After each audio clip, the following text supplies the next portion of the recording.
Hi, James Farr here. The previously recorded episodes that you're about to see are a series of critical and uncomfortable conversations that I've had with law enforcement long before the murder of George Floyd, Breonna Taylor, and right here in Pasadena, Anthony McClain most recently. There was J.R. Thomas and Kendrick McDade. I invite you to take a look at this series of conversations and comment below. James Farr here, live from Pasadena Media Studios. Get ready for more piercing and provocative. The Conversation Live starts now.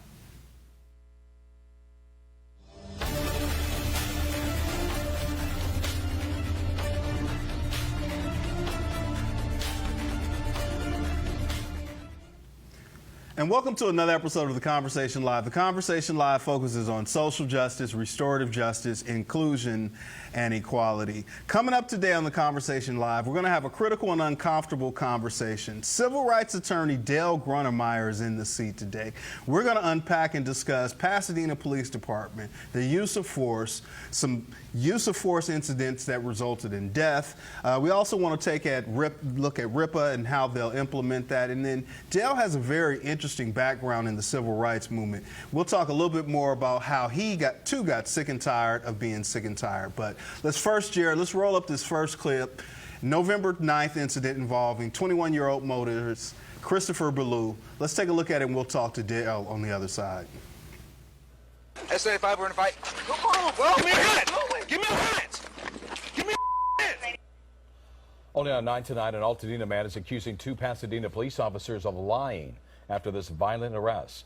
The use of force case involves police body cam, dash cam, and bystander video. Now, KCAL9's Jeff Nguyen tonight live in Pasadena with both sides of the story. Jeff?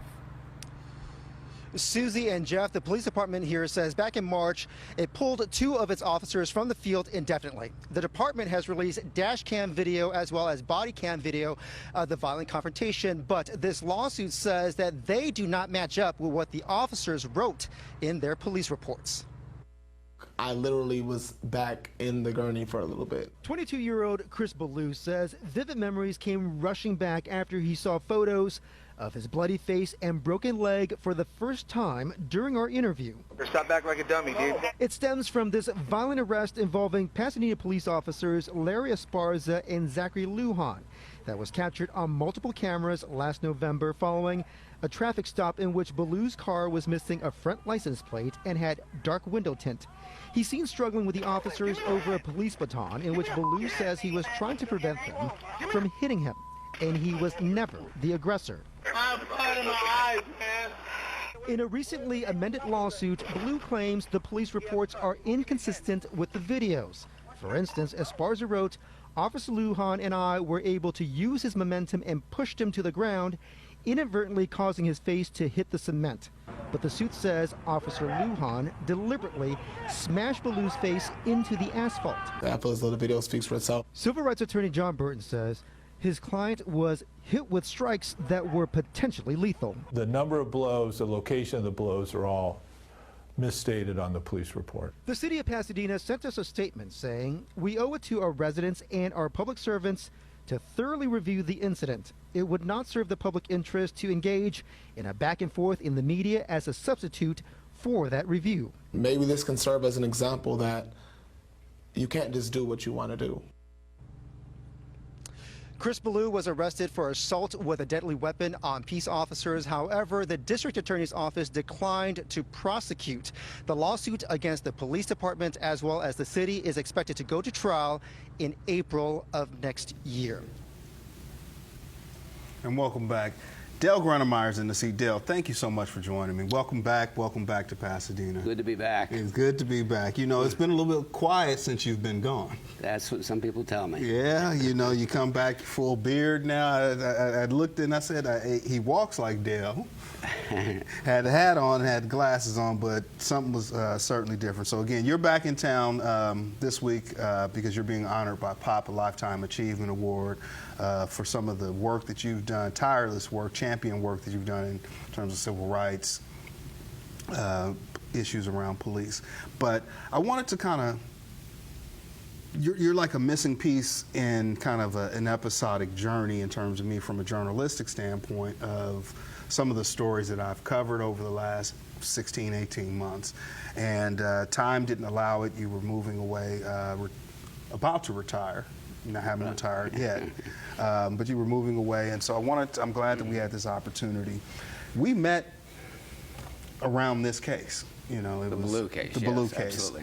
And I did an interview with former Chief Sanchez, and then we were connected, and we looked and produced the film with John Burton that was commissioned by Pop. So kind of looking back into that story, let's go back then, you know.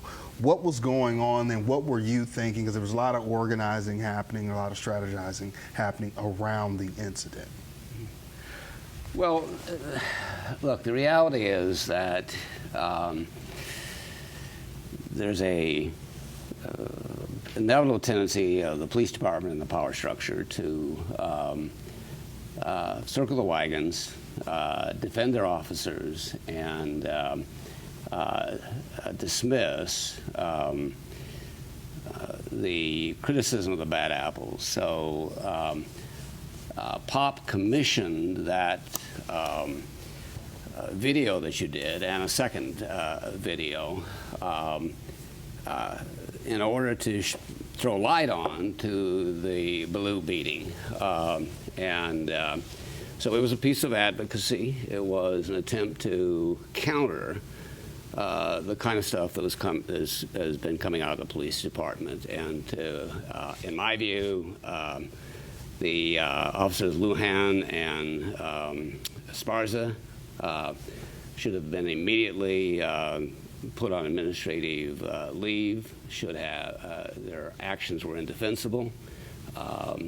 Clearly excessive force. The department has not acted in the way that I think it should have to deal with these two who are bad apples. So, I mean, suspension or firing? Well, look, I firmly defend the right of police officers and other public employees to have due process. So I don't think you can, somebody who has job tenure, that you can appropriately fire them. You could institute prompt internal review and disciplinary action so that that process could have gone forward and these officers disciplined with termination. But until that happens, they've got a due process right, and I think that's important for all public employees to have a due process right that they can't be fired without being able to mount a defense. So I've never advocated they should be fired without that due process. I think if they had a legitimate, Pasadena had a legitimate process, they would be fired. Mm-hmm. I don't think Pasadena has a legitimate process. Yeah, I mean, there's no civilian oversight, there's no police commission. Well, and things are being run in the Baloo case by the attorneys for Esparza and Lujan. What we really would like our police departments to do is, after an incident like this, promptly investigate it and take disciplinary action if it's warranted. They have completely stopped the disciplinary process or any internal review, as well as an external review, because of the pendency of a lawsuit. And that is ass backwards. Mm-hmm. Well, I mean, they're saying that they're waiting for the lawsuit to play itself out. They are. Mm-hmm. But in the meantime, nothing is being learned about what went wrong. Officers are who have engaged in such wrongdoing, so patently widely known, are continuing to work. City's going to pay out $500,000 at least in wages to them that they shouldn't have to if they would take the appropriate steps. Having the lawyers for the police officers dictate the process. Lawyers have a fiduciary duty. They have a duty of deep loyalty to anybody they take on as a client. And both the city attorney and the lawyers representing the city are representing not just the city, but also the officers. Now, how can, and if you look forward to an internal review process, the city attorney's office sits in as part of the decision-making process. How can they, with a fiduciary duty to these officers and that conflict of interest, how can they really fairly decide it? I mean, I'm not an attorney, but Yeah. I know a little bit. So, but isn't that more of is there an ethical issue there? That, I mean, is there? Yeah, I think it is atrociously unethical and a violation of the rules of professional conduct for, as a general matter, you can't represent conflicting interests. Once they ripen, you can get waivers of potential conflicts of interest. But if there's a real conflict of interest, and there ought to be a real conflict of interest here, if the city were to act independently and fairly. Now, I mean, you've worked and litigated against the city. I mean, you've met with the city manager, Steve Ramel. You guys had a professional relationship, and you've known him for many, many, many years, as well as our city attorney, Michelle Bonarise. Why do you think the decision is made for them to proceed that way? I mean, if you're just kind of based on what you know, because from the outside looking in, it just looks like a conflict, and us lay people don't understand how this is business as usual. And so you have any insight as to maybe what their thought process is? There is a kind of, I think, a jaded, and this is getting into sort of, in a sense, inside legal baseball, but frankly, a lot of lawyers for institutions in both the corporate world and in public entities don't differentiate between defending their they see defending their institution as the be-all and end-all, and don't really look carefully at conflicts of interest. And the problem is, if what's driving this, the evaluation of this incident, is making sure that Chris Ballou does not obtain a monetary judgment against the city, if that's what's driving it, justice, public accountability, ensuring that officers don't get away with the kind of thing that occurred, is all put on the back burner. And that's what's happening in Pasadena now. So you're saying that they are more interested in protecting the house and not the residents and citizens of the city of Pasadena. Because in fairness, I mean, Chris does deserve justice in some capacity.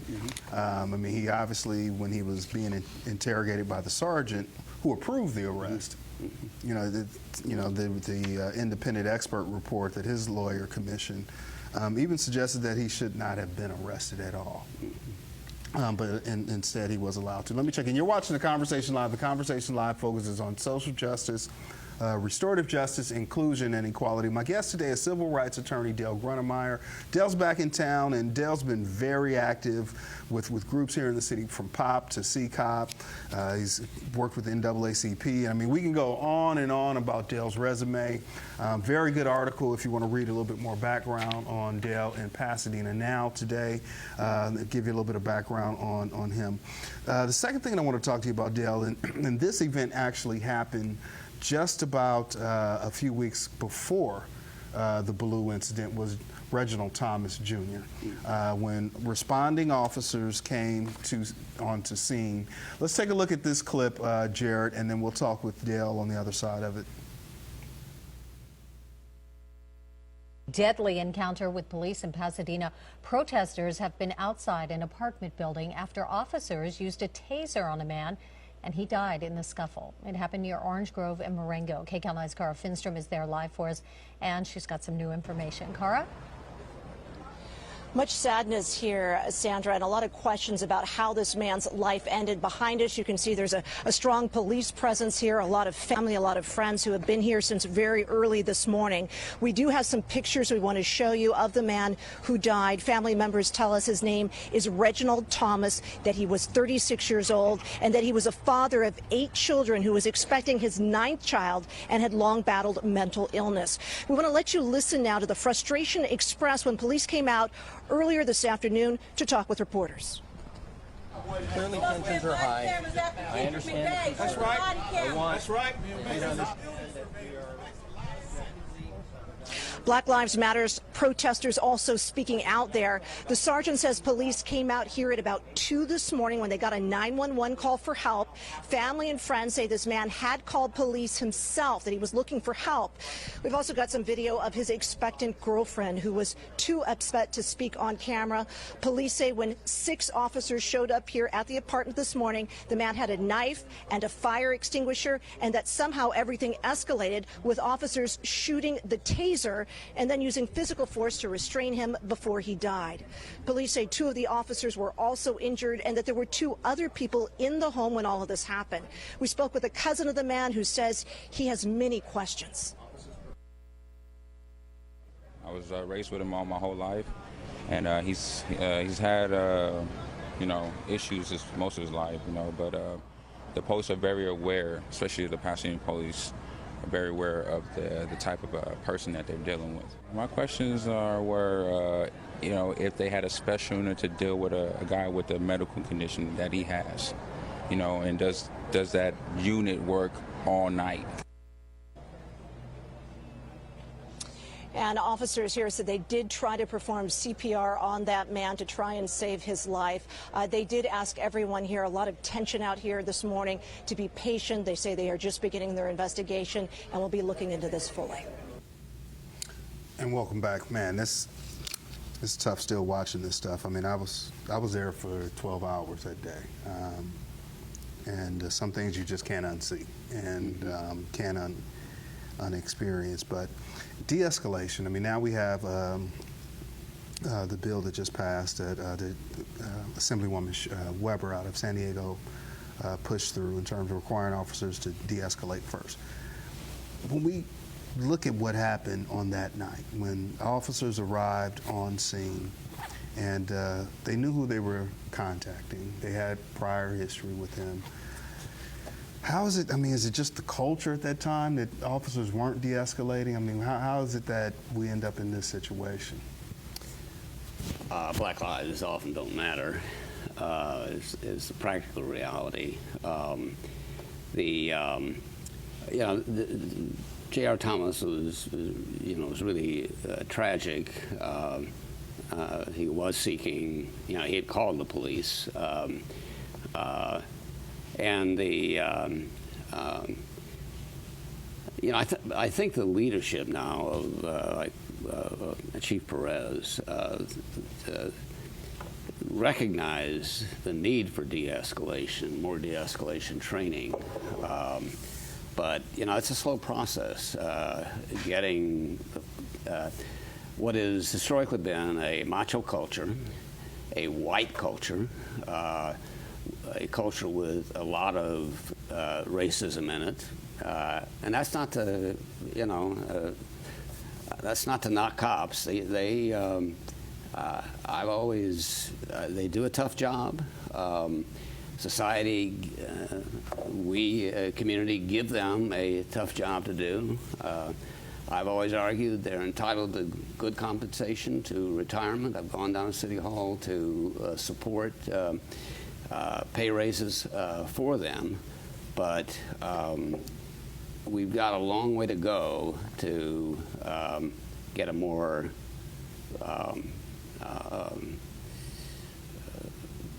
responsive de-escalatory approach. The city has frankly been resistant on a policy level to CCOP has advocated doing what the Weber bill does, and there's been resistance to that, but now it's state law, so there's a lot of work that needs to be done on that. I don't think it is. I wouldn't rate the level of malevolence by those officers in the same category as Esparza and Lujan with Ballou, but the result, in fact, was more tragic than in the Ballou case. I mean, because when the compelled officer statements were misfiled in the Thomas case, and I know you had a chance to read them, I had a chance to read them, read it rather, and just hearing the mindset of the officer and kind of what was going through his mind in terms of him not wanting to be on TV the next morning, and you know, his thinking about his family, and then trying to balance that against hearing the 911 calls and the grainy video at that time, because officers weren't wearing body-worn cameras. It's tough, you know, and so you said earlier Black lives often don't matter. So is it just that, you know, because you've had an experience, and I want to get into that in just a few minutes, you know, living in Mississippi. Is it that it's just that easy to disregard and kill someone?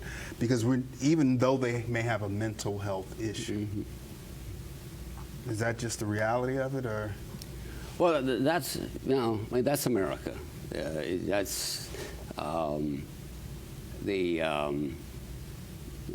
it's just one manifestation of white dominance and disregard for all the historic injustice to African Americans.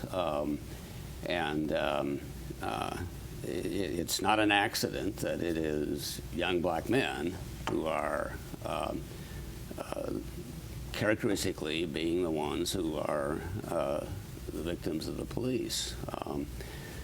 So we've got a long ways to go. We've come some distance, but we've got a long ways to go. I mean, because I know back when we're looking at the expert report in the Ballou case, you know, it talks about the numbers of African Americans that are stopped by the Special Enforcement Unit, you know, and so that's something that's not glossed over. I mean, that was a unit that was actively in an area looking for someone that looked like this. Chris is just lucky that he wasn't dead. He was, yeah. You know, came so close. So close.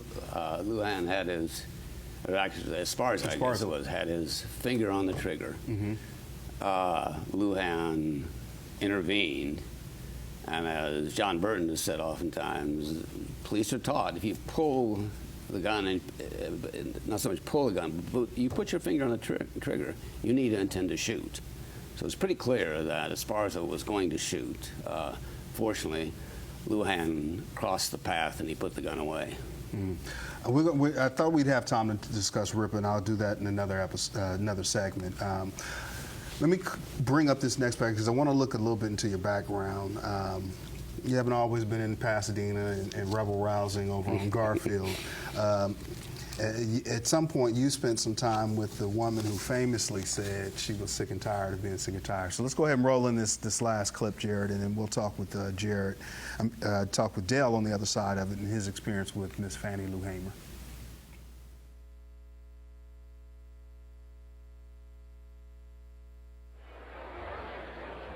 The testimony before the Credentials Committee, the FDP had a lineup of very different people.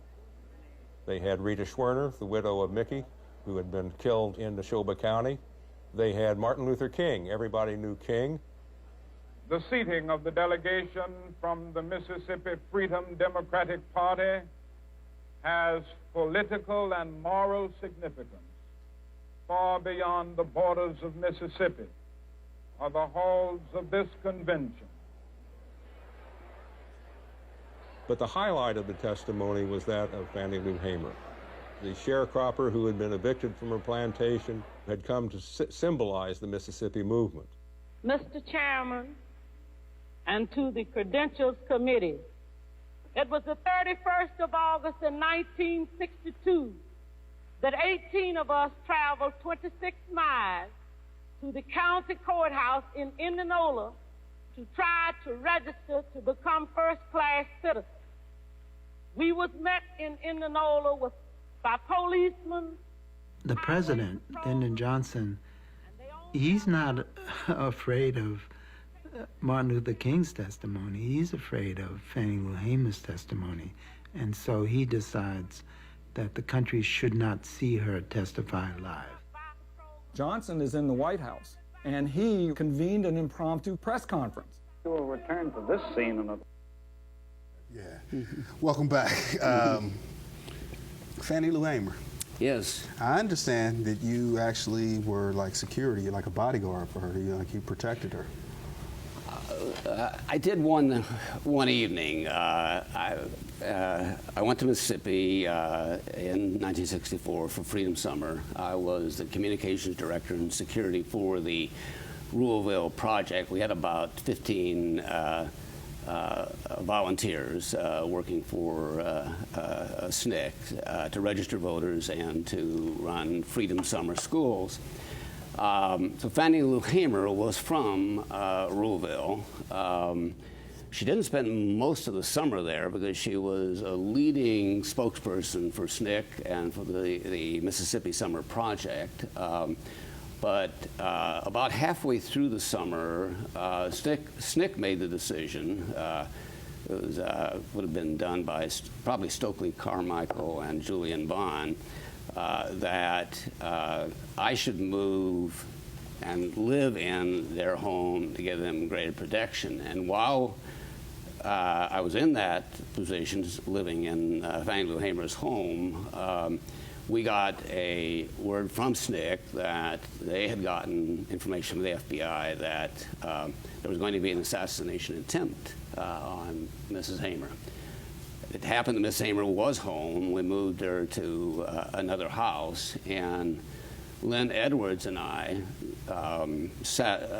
alternated all night with a shotgun pointed at the front door so that if anybody came through, we would defend ourselves. It happened, nothing happened. Lynn Edwards, by the way, is now a retired Superior Court judge in Santa Clara County, and he's going to come down for the event on Sunday. Mm-hmm. But he was then a law student at the University of Chicago. Last question before we get out of here, because we're hard up on getting out. What did you take away from your experience with her, and like how has that kind of showed up with you today?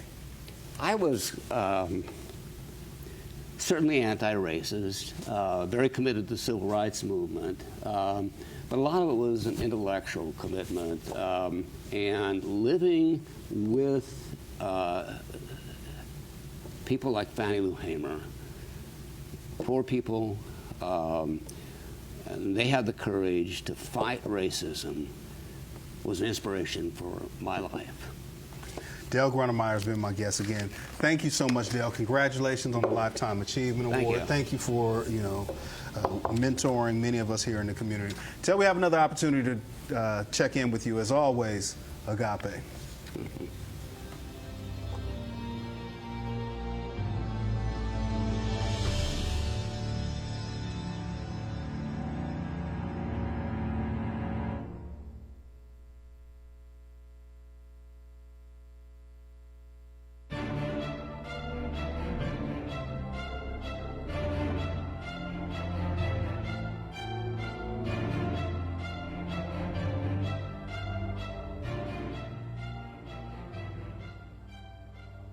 The Conversation Live is brought to you by